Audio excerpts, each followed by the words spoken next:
হওয়ার জন্য, ইবাদত গ্রহণ হওয়ার জন্য সর্বপ্রথম যে শর্ত সেটা হলো ঈমান। আল্লাহ রাব্বুল আলামিন আমাদেরকে দুনিয়াতে প্রেরণ করেছেন ইবাদতের জন্য। আমাদেরকে পৃথিবীতে পাঠানোর মাকসাদ হলো ইবাদত বندگی, আল্লাহ রাব্বুল আলামিনের গোলামি। যদি আমরা গোলামি করি, গোলামি করার আগে আমাদের জন্য শর্ত হলো আমাদেরকে ঈমান আনয়ন করতে হবে, আমাদেরকে ঈমান ওয়ালা হইতে হবে। যদি আমরা ঈমান আনতে পারি, ঈমান ওয়ালা হইতে পারি, মুসলমান হইতে পারি, তাহলে আমার জিন্দেগিতে আমি যাহা কিছু করব সব কিছুই আল্লাহ রাব্বুল আলামিনের কাছে গ্রহণযোগ্য হবে। হয়তোবা আল্লাহ রাব্বুল আলামিন আমার ঈমান ওয়ালা জিন্দেগির আমলের কারণে কঠিন হাসরের ময়দানে আল্লাহ সুবহানাহু ওয়া তাআলা আমাকে নাজাতের ব্যবস্থা করে দিতে পারেন। পক্ষান্তরে যদি ঈমান ওয়ালা না হয়, কোন মানুষ পৃথিবীতে আসার পরে সে যদি ঈমান ওয়ালা না হয়, বেঈমান হয়ে পৃথিবীতে বসবাস করে আবার বেঈমান হয়ে ইন্তেকাল করেন, তাহলে হায়াতে জিন্দেগিতে সে যত ভালো কাজই করুক না কেন, আল্লাহ রাব্বুল আলামিনের দরবারে তার কোনো ভালো কাজের কোনো দাম নেই। এই জন্য আমরা যাহা কিছু করি সব কিছুর ঊর্ধ্বে হলো ঈমান। আমাদের ঈমানকে সহি শুদ্ধ করতে হবে, আমাদের ঈমানকে পরিশুদ্ধ করতে হবে, পরিপূর্ণ ঈমান ওয়ালা হইতে হবে। যদি আমরা পরিপূর্ণ ঈমান ওয়ালা হইতে পারি, ঈমানদার হইতে পারি, পূর্ণাঙ্গ মুসলিম হইতে পারি, তাহলে আল্লাহ নবী সাল্লাল্লাহু আলাইহি ওয়াসাল্লাম বলেন, আখলিস দীনাকা ইয়াকফিকাল আমালুল কলিল। হে দুনিয়ার মুসলমান, হে দুনিয়ার মানুষ, ঈমানের সাথে ঈমান ওয়ালা হয়ে ইখলাসের সাথে তুমি যদি অল্প আমল করো না কেন, হাসরের ময়দানে আল্লাহ রাব্বুল আলামিন ওই ঈমান ওয়ালার অল্প আমলের বদৌলতে আল্লাহ তাআলা নাজাতের ব্যবস্থা করে দিবেন। বলেন না সুবহানাল্লাহ। সম্মানিত হাজিরিন, তাহলে ঈমানের যদি এত দাম, এই ঈমান আল্লাহ রাব্বুল আলামিন আমাদেরকে দিয়েছেন, এই ঈমান মহামূল্যবান সম্পদ। মুহাদ্দিসিনে কিরাম বলেন, পৃথিবীতে আসার পর একজন মানুষ তার জীবনে সে অনেক কিছু অর্জন করেছে, সে অনেক কিছু কামাই করেছে, কিন্তু সে ঈমান অর্জন করতে পারে নাই, ঈমান গ্রহণ করতে পারে নাই। তো মুহাদ্দিসিনে ইকরাম বলেন, বুজুর্গানে দ্বীন বলেন, দুনিয়ার জিন্দেগিতে সে যা কিছুই করুক না কেন সব কিছুই তার জন্য বিফলে চলে যাবে। আর সে যদি ঈমানের সাথে অল্প আমল করুক না কেন, আল্লাহ রাব্বুল আলামিন ওই অল্প আমলের বিনিময়ে হাসরের ময়দানে নাজাতের ব্যবস্থা করে দিবেন। তাহলে আমরা যেহেতু ঈমান ওয়ালা হইতে পেরেছি, ঈমান নিয়ে যদি আমরা কবরে যাইতে পারি, তবেই আমরা পৃথিবীতে মানুষ হিসেবে আসার জন্য আমাদের সার্থকতা হবে, যদি আমরা ঈমান ওয়ালা হয়ে কবরে যাইতে পারি। সম্মানিত হাজিরিন, তাহলে আমাদেরকে জানতে হবে ঈমান কি, ইসলাম কি। সেজন্য আমি আপনাদেরকে একটি হাদিস শোনাচ্ছি। হাদিসে জিবরীল আলাইহিস সালাম হযরত উমর ইবনে খাত্তাব রাদিয়াল্লাহু আনহু থেকে বর্ণিত। তিনি বলেন, একদা আমরা নবী করিম সাল্লাল্লাহু আলাইহি ওয়াসাল্লামের দরবারে বসে ছিলাম। হযরত উমর ইবনে খাত্তাব রাদিয়াল্লাহু আনহু বলেন, আমরা একদা নবী করিম সাল্লাল্লাহু আলাইহি ওয়াসাল্লামের দরবারে উপস্থিত ছিলাম। এমন সময় এক আগন্তুক ব্যক্তি আসলো, যে আগন্তুকের শরীরের মধ্যে সাদা পোশাক পরিহিত ছিল, সাদা ধবধবে পোশাক পরিহিত আগন্তুক ব্যক্তিরা ছিল। এবং ওই আগন্তুক ব্যক্তিরা এমন ছিল যে তার চুলগুলো কুচকুচে কালো ছিল। হযরত উমর ইবনে খাত্তাব রাদিয়াল্লাহু আনহু বলেন, ওই আগন্তুক ব্যক্তি এমন ভাবে ছিল যে আমাদের উপস্থিতির কোন লোকই তাকে চিনে না। হযরত উমর ইবনে খাত্তাব রাদিয়াল্লাহু আনহু বলেন, সে যে আমাদের এলাকা থেকে বহু দূর থেকে সফর করে এসেছে, তার শরীরের মধ্যে সফরের কোনো চিহ্ন, কোনো আলামত পাওয়া যায় না। হযরত ওমর ইবনুল খাত্তাব রাদিয়াল্লাহু আনহু বলেন, ওই ব্যক্তি নবীজি সাল্লাল্লাহু আলাইহি ওয়াসাল্লামের দরবারে এসে হাজির হয়ে নবীজি সাল্লাল্লাহু আলাইহি ওয়াসাল্লামের সামনে এসে বসলেন। এমন ভাবে বসলেন যেন নবীজির হাঁটুর সাথে হাঁটু মিলিয়ে বসলেন। আসা মাত্রই আল্লাহর নবী সাল্লাল্লাহু আলাইহি ওয়াসাল্লামকে প্রশ্ন করলেন, ইয়া মুহাম্মদ আখবিরনি আনিল ইসলাম। হে মুহাম্মদ, ইসলাম কি এই বিষয়ে আমাকে সংবাদ দাও। ইসলাম কি এই বিষয়ে আমাকে বুঝিয়ে বলো। আল্লাহর নবী সাল্লাল্লাহু আলাইহি ওয়াসাল্লাম বলেন, আল ইসলাম আন তাশহাদা আল্লা ইলাহা ইল্লাল্লাহ ওয়া আন্না মুহাম্মাদার রাসূলুল্লাহ।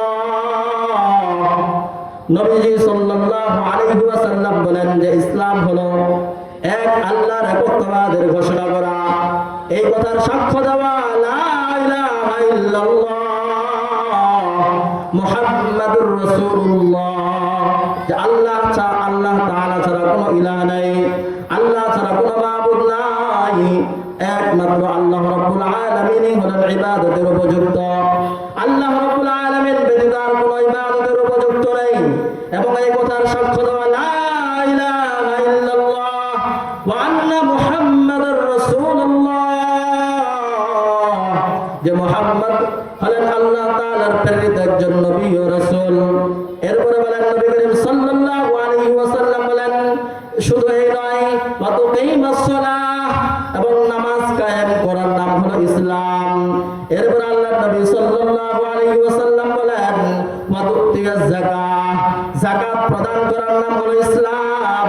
ওয়া তাসাম রমাদান, এবং রমাদানের রোজা পালন করার নাম হলো ইসলাম। এরপর আল্লাহর নবী সাল্লাল্লাহু আলাইহি ওয়াসাল্লাম বলেন, ওয়া তুহিজ্জাল বাইতা মান ইসতাতা ইলাইহি সাবিলা, যদি কোনো বান্দার পক্ষে সম্ভব হয় আল্লাহর ঘর জিয়ারতের জন্য, যদি কোনো বান্দার উপরে সম্ভব হয় আল্লাহ রাব্বুল আলামিনের ঘর বাইতুল্লাহ শরীফ তাওয়াফের জন্য, হজ করার যদি কারো সামর্থ্য থাকে তাহলে সে যেন হজ করে, এর নাম হলো ইসলাম।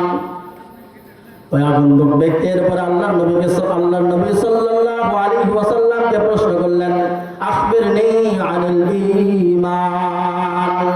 হে মুহাম্মদ, এরপর আমাকে বলো ঈমান কি।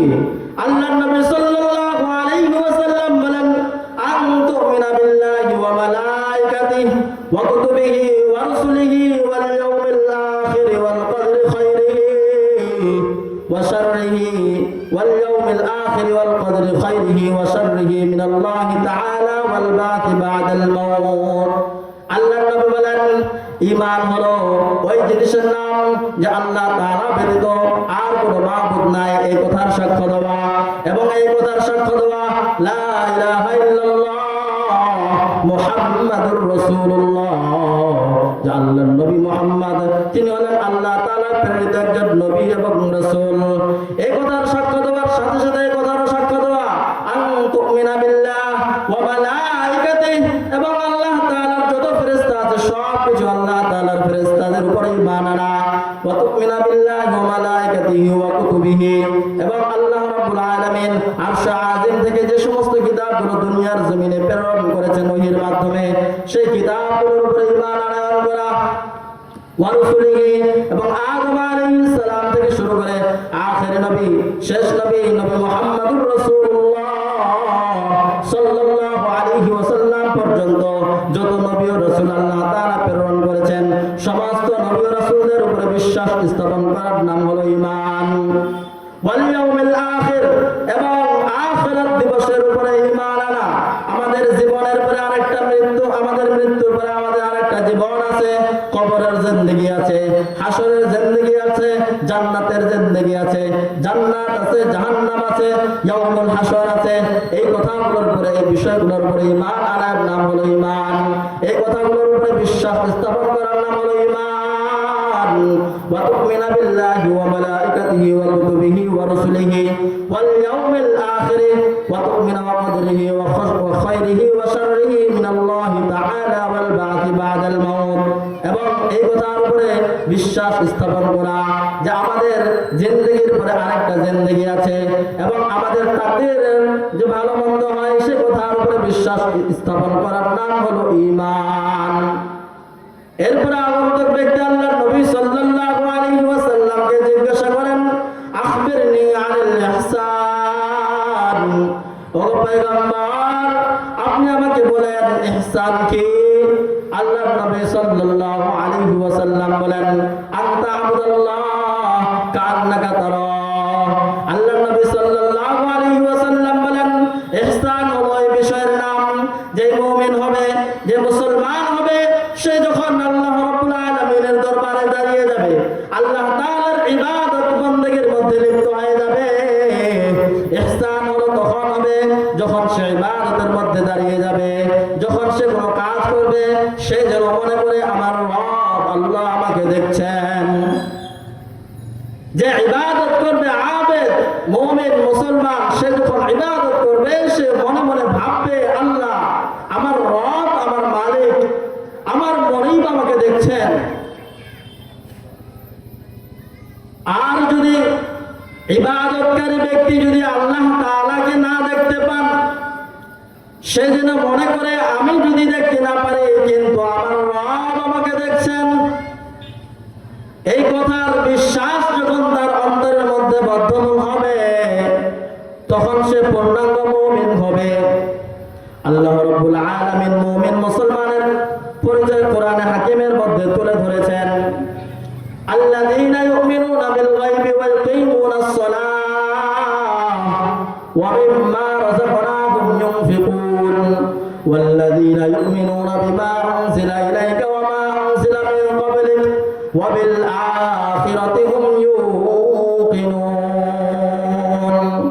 আল্লাহ রাব্বুল আলামিন বলেন এই বর্ণিত সকল বিষয়ের উপরে যখন কোন একজন মানুষ পরিপূর্ণ ঈমান আনবে, পরিপূর্ণ বিশ্বাস স্থাপন করবে, আল্লাহ রাব্বুল আলামিন বলেন উলাইকা আলা হুদাম মির রাব্বিহিম ওয়া উলাইকা হুমুল মুফলিহুন। এই দুনিয়ার জমিনে তারাই তাদের পালনকর্তার পথে রয়েছে, তারাই তাদের প্রভুর দেওয়া পথের মধ্যে পরিচালিত হচ্ছে এবং পরকালীন জিন্দেগিতে ওয়া উলাইকা হুমুল মুফলিহুন এবং পরকালীন জিন্দেগির মধ্যে তারাই সফলকাম হয়ে যাবে। সম্মানিত হাজিরিন, ঈমান আমাকে আনয়ন করতে হবে। এই জিন্দেগিতে আমার জন্য সবচেয়ে বড় দামি সম্পদ হলো ঈমান। যখন আমি ঈমানওয়ালা হব, ঈমান নিয়ে কবরে যাব, আল্লাহ রাব্বুল আলামিন কবর থেকে শুরু করে হাসর নাসর সবকিছুতে আল্লাহ রাব্বুল আলামিন আমার নাজাতের ব্যবস্থা করে দিবেন।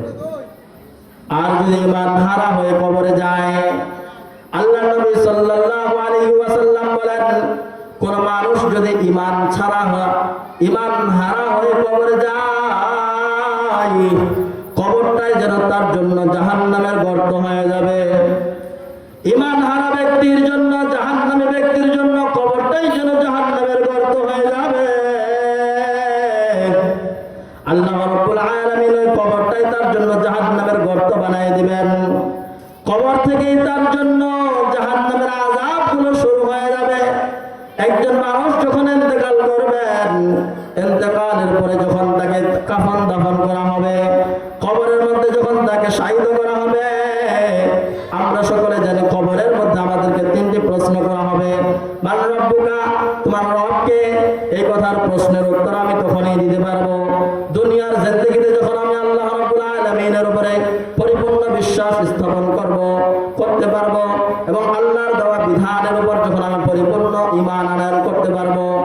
আল্লাহ রাব্বুল আলামিন যে বিধান আমাকে দিয়েছেন সেই বিধানের উপরে যখন আমি পরিপূর্ণভাবে জীবন পরিচালনা করতে পারবো, আল্লাহ সুবহানাহু ওয়া তাআলা যে বিধান আমাকে দিয়েছেন সেই বিধান যখন আমি স্বচ্ছন্দে মেনে নিতে পারবো, আল্লাহ তাআলা যে হুকুম আমাকে করেছেন সেই হুকুমগুলো যখন আমি পরিপূর্ণভাবে পালন করতে পারবো, যখন কবরের মধ্যে আমাকে প্রশ্ন করা হবে মান রব্বুকা, তখন আমার জবান থেকে উত্তর আসবে মান রব্বি আল্লাহ, আমার রব হলো আল্লাহ। বলেন যে কিভাবে আপনার মুখের থেকে জবান থেকে এই প্রশ্নের উত্তর আসবে? বলবে মুহাদ্দিসিনে কিরাম বলেন ওই আগন্তক কবরের ওই মৃত ব্যক্তি তখন খেয়াল করবে, যখন তাকে প্রশ্ন করা হবে মাত্র বুকা, এই তোমার রবকে, তার দুনিয়ার জীবন তার কাছে তার স্মরণ চলে আসবে যে আমি তো আমার রবের গোলামি করেছি, আমি তো আমার রবের হুকুম পালন করেছি, আমার রব তো আমাকে দৈনিক 5 ওয়াক্ত নামাজ পড়তে বলেছিলেন, আমি আমার রবের হুকুম 5 ওয়াক্ত নামাজ আদায় করেছি, আমার রব তো আমাকে হুকুম করেছিলেন আমি যেন সৎ পথে চলি, আমার রব তো আমাকে হুকুম করেছিলেন আমি যেন হালাল উপার্জন করে, আমার রব তো আমাকে নামাজ কায়েম করতে বলেছিলেন, আমার রব তো আমাকে নামাজ পড়তে বলেছিলেন, আমি তো নামাজ পড়েছিলাম। ওই মৃত ব্যক্তি তখন ভাববে যে আমি যখন নামাজে দাঁড়িয়েছিলাম, নামাজের শুরুতেই আমি পড়েছিলাম আলহামদুলিল্লাহি রাব্বিল আলামিন। ওই আলহামদুলিল্লাহি রাব্বিল আলামিনের মধ্যে তো আমার রবের কথা আছে, রাব্বিল আলামিন।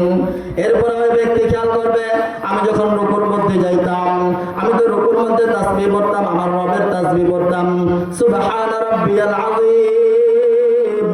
এরপরে ওই ব্যক্তি খেয়াল করবে আমি যখন সিজদার মধ্যে যাইতাম, ওই সিজদার মধ্যে আমি যখন লুটায় পড়তাম, আমি তখন সিজদার তাসবিহ পড়তাম সুবহান রাব্বিয়াল আলা। দুনিয়ার জিন্দেগিতে আমি কোন তাগুদের পুত্রকে পায়ে, কোন তাগুদের পায়ে আমি সিজদা দেই নাই, আমি তো সিজদা দিয়েছি একমাত্র আমার রবের কুদরতি পায়ে সিজদা দিয়েছিলাম, আর ওই সিজদাকালীন অবস্থায় আমি আমার রবের তাসবিহ করেছিলাম সুবহান রাব্বিয়াল আলা।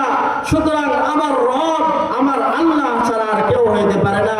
তখন তার জবান থেকে উত্তর আসবে রব্বি আল্লাহ, আমার রব হলেন আল্লাহ।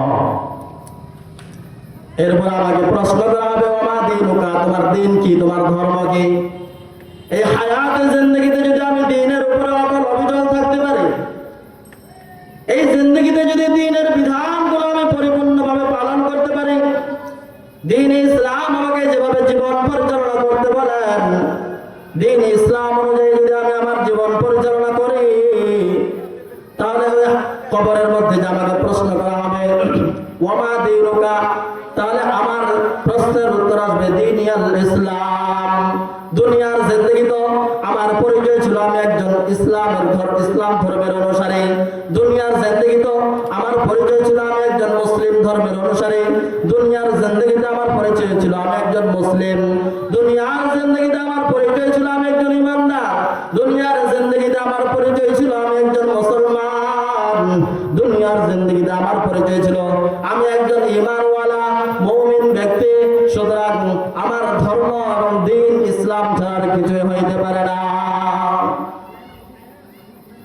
এরপরে যখন তাকে তৃতীয় প্রশ্ন করা হবে ওমা নবিয়ুকা, তোমার নবীকে, তোমার নবীকে, তোমার হাবিবকে, তোমার রাসূলকে। হাদিসের মধ্যে আছে ওই ব্যক্তিকে তখন একটা ছবি দেখানো হবে, নবীজি সাল্লাল্লাহু আলাইহি ওয়াসাল্লামকে তো আমরা দেখি নাই, যদি তার আদর্শের উপরে পরিপূর্ণভাবে অটল অবিচল থাকতে পারে, আল্লাহর নবী সাল্লাল্লাহু আলাইহি ওয়াসাল্লাম যে আদর্শ আমাদের মাঝে রেখে গেছেন, তার সুন্নাহ অনুযায়ী যদি আমরা জীবন যাপন করতে পারি, তাহলে ওই কবরের যে প্রশ্ন করা হবে আমাকে ওই প্রশ্নের উত্তর আমি দিতে পারবো। নবী ওমা নবিয়ুকা, নবী আমার নবী হলেন নবী মুহাম্মদুর রাসূলুল্লাহ সাল্লাল্লাহু আলাইহি ওয়াসাল্লাম। বলেন যে কিভাবে এই প্রশ্নের উত্তর আমি জানবো? বলেন যে দুনিয়ার জিন্দেগিতে ওই মুসলমান ইমানদার ব্যক্তি যখন নবীর আশিক হবে, নবীর পরিপূর্ণ সুন্নাহের অনুসারী হবে, নবীর প্রত্যেকটা সুন্নাহ যখন পরিপূর্ণভাবে পালন করবে, যখন নবীজির ভালোবাসা তার দ্বীনের মধ্যে থাকবে, নবী মুহাম্মদুর রাসূলুল্লাহ সাল্লাল্লাহু আলাইহি ওয়াসাল্লামের নাম শোনা মাত্রই যেন তার দ্বীনের মধ্যে পড়ে যাবে, আরে আমার হাবিব তো হলেন নবী মুহাম্মদুর রাসূলুল্লাহ সাল্লাল্লাহু আলাইহি ওয়াসাল্লাম। সম্মানিত হাজিরিন, এই প্রশ্নের উত্তরগুলো যখন ওই মুমিন ব্যক্তি দিতে পারবে, হাদিসের মধ্যে আল্লাহ নবী সাল্লাল্লাহু আলাইহি ওয়াসাল্লাম বলেন ফাফরিশু লাহু মিনাল জান্নাহ, ওই মৃত ব্যক্তিকে জান্নাতের সুসংবাদ দিয়ে দাও। শুধু তাই নয়, এবং তার জান্নাতের, তার কবরের মধ্যে যে বিছানা বিছানা বিছায় দাও। এবং শুধু তাই নয়, যে ব্যক্তি যখন এই প্রশ্নের উত্তরগুলো দিতে পারবে, আল্লাহ নবী সাল্লাল্লাহু আলাইহি ওয়াসাল্লাম বলেন, ফেরেশতাদেরকে আল্লাহ রাব্বুল আলামিন বলেন, আমার ওই বান্দাকে তুমি জান্নাতের সুসংবাদ দাও, জান্নাতের সুসংবাদ দাও। শুধু তাই নয়, তার কবরের মধ্যে জান্নাতের বিছানা বিছায় দাও। শুধু তাই নয়, জান্নাতের যে দরওয়াজাগুলো আছে, আমার এই বান্দার কবরের সাথে তার দরওয়াজাগুলো খুলে দাও, যাতে করে জান্নাত থেকে হাওয়া বাতাস, জান্নাতের নাজরে আমতগুলো যেন সে কবর থেকে দেখে দেখে নাজরে আমতগুলো উপভোগ করতে পারে। সম্মানিত হাজিরিন, যখন একজন মানুষ পরিপূর্ণভাবে ঈমানওয়ালা হয়ে কবরে যাবে, আল্লাহ তাআলা তার জন্য কবরটাই জান্নাতের টুকরা বানিয়ে দিবেন। আল্লাহ নবী সাল্লাল্লাহু আলাইহি ওয়াসাল্লাম বলেন, তখন তাকে এমন ভাবে ঘুম পাড়িয়ে দেওয়া হবে, কিয়ামত পর্যন্ত আর সে কোনো টের পাবে না। একবারে যেদিনকে কিয়ামত কায়েম হবে, সেদিন সে হাসরের ময়দানে সেই জান্নাতের সার্টিফিকেট নিয়ে সে হাসরের ময়দানে দাঁড়াবে। আর যদি একজন মানুষ দুনিয়াতে আসার পরে ঈমান হারা হয়ে কবরে যায়, ঈমান হারা হয়ে কবরে যায়, সারা জীবন সে আমল করেছে, নামাজ পড়েছে, ইবাদত বন্দেগী করেছে, কিন্তু ইন্তেকালের সময় ওই ব্যক্তি ঈমান হারা হয়ে কবরে গেছে, ঈমান হারা হয়ে কবরে গেছে। আল্লাহ নবী সাল্লাল্লাহু আলাইহি ওয়াসাল্লাম বলেন, কবর থেকেই তার জন্য, কবরটাই যেন তার জন্য জাহান্নামের গর্ত হয়ে যাবে, কবর থেকেই তার জন্য জাহান্নামের আযাবগুলো শুরু হয়ে যাবে।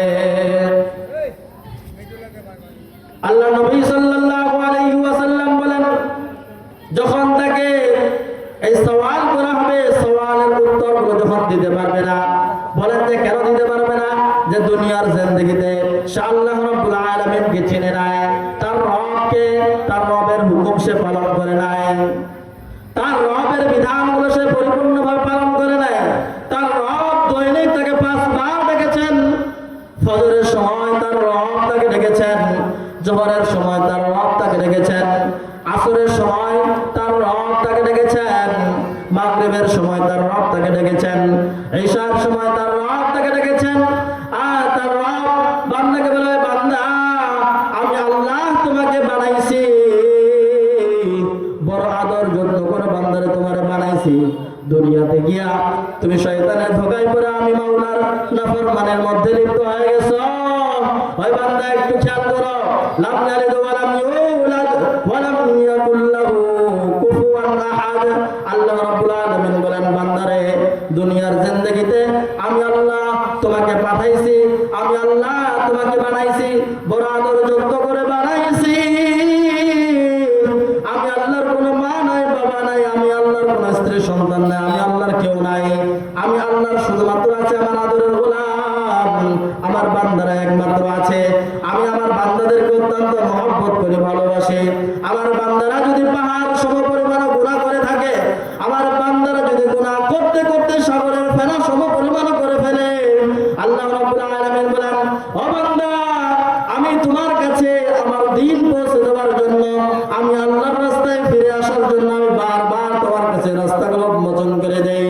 ওই বান্দা তুমি তোমার সারা জীবনে তুমি নাফরমানি করেছ, এই নাফরমানি করার মধ্যে থেকে তুমি যদি একবার আমি আল্লাহকে আল্লাহ বলে ডাকো রে বান্দা,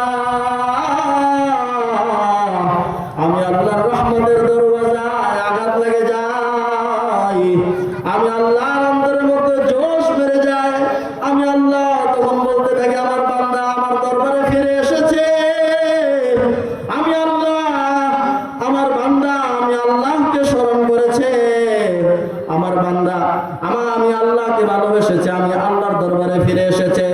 আল্লাহ রাব্বুল আলামিন বলেন, তুমি যখন সারা জীবন সারা দিন তুমি যখন নাফরমানের মধ্যে লিপ্ত হয়ে থাকো, দিন শেষে যখন তুমি বান্দা আমি আল্লাহর দরবারে ফিরে আসো, আমি আল্লাহকে যখন আল্লাহ বলে ডাক দাও, আল্লাহ রাব্বুল আলামিন বলেন, আমি তোমার সারা দিনের সগীরা গুনাহগুলো ক্ষমা করে দেই। সম্মানিত হাজিরিন, ইহকালীন জিন্দেগিতে যদি আমাকে সফল কাম হইতে হয়, এবং পরকালীন জিন্দেগিতে যদি আমাকে মুক্তি লাভ করতে হয়, তাহলে আমাদেরকে ঈমান ওয়ালা হয়ে এককালীন জিন্দেগিতে বসবাস করতে হবে। পরকালীন জিন্দেগিতে আমাদেরকে আল্লাহ রাব্বুল আলামিন ঈমানদারদের জন্য মুক্তির ফয়সালা করে দিবেন। এককালীন জিন্দেগিতে যদি আমরা ঈমান ওয়ালা হইতে পারি, তো আল্লাহ রাব্বুল আলামিন এই দুনিয়ার যাবতীয় সমস্যা সমাধান করে দিবেন। আল্লাহ রাব্বুল আলামিন বলেন, আলা ইন্না আউলিয়া আল্লাহ লা খাউফুন আলাইহিম ওয়া লা হুম ইয়াহজানুন। তুমি যখন আল্লাহ ওয়ালা হয়ে যাবে বান্দা, তুমি যখন আল্লাহর জন্য হয়ে যাবে, তুমি যখন আল্লাহর জন্য দেওয়ানা হয়ে যাবে, আলা ইন্না আউলিয়া আল্লাহ লা খাউফুন আলাইহিম ওয়া লা হুম ইয়াহজানুন। দুনিয়ার জিন্দেগিতেও তোমার জন্য কোনো পেরেশানি থাকবে না, দুনিয়ার জিন্দেগিতে তোমার জন্য কোনো হতাশা থাকবে না, আখিরাতের জিন্দেগিতেও তোমার কোনো পেরেশানি থাকবে না। আমি আল্লাহ দুনিয়াতেই তোমার জন্য জিম্মাদারি গ্রহণ করব, আখিরাতেও আমি আল্লাহ তোমার জিম্মাদারি গ্রহণ করব। সম্মানিত হাজিরিন, আল্লাহ রাব্বুল আলামিন আমাদের সবাইকে পরিপূর্ণ ঈমানদার হয়ে কবরে যাওয়ার তৌফিক দান করুন। সকলে বলে আল্লাহুম্মা আমিন। ওয়া আখিরি দাওয়ানা আলহামদুলিল্লাহি রাব্বিল আলামিন।